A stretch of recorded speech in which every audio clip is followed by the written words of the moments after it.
Unfortunately for most of our students, most of our classrooms are still teacher-centered, and they really haven't changed that much over the last 100 years. Instruction is normally given to the whole class, commonly through a lecture. For many teachers, their main resource is still a textbook. Homework is then given to the student, usually through a worksheet or possibly a writing assignment. After several lessons like this, students are usually given a test, and then we can try to determine what they learned and what they didn't learn. Finally, at this time, we now know which students did get it and which students didn't get it. Unfortunately, now what we're left with is not intervention, but now we're left with remediation. This is a very passive way for students to learn and a very ineffective way for teachers to be able to intervene. Fortunately, there is a better way to educate. Student-centered learning is best accomplished through blended learning.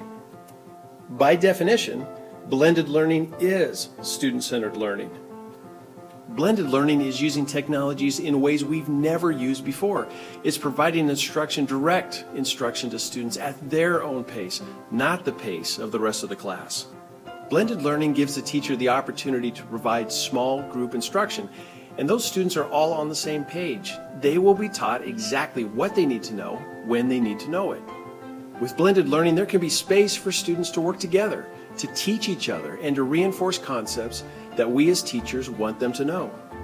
With blended learning, students do have some control over how much time they will take to complete an assignment and what pace they will work at. And if students need more time to complete an assignment, they have every resource they need to help them complete it away from school.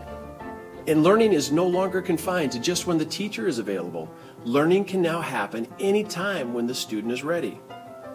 Blended learning provides students with immediate feedback. They know exactly where they are and exactly what they need to do on a day-to-day, hour-by-hour basis.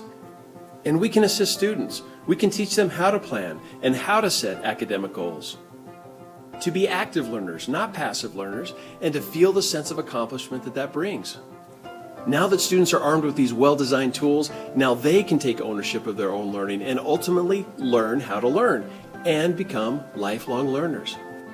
From a teacher's point of view, now they can understand immediately what student is struggling, where they're struggling, and ultimately why they're struggling.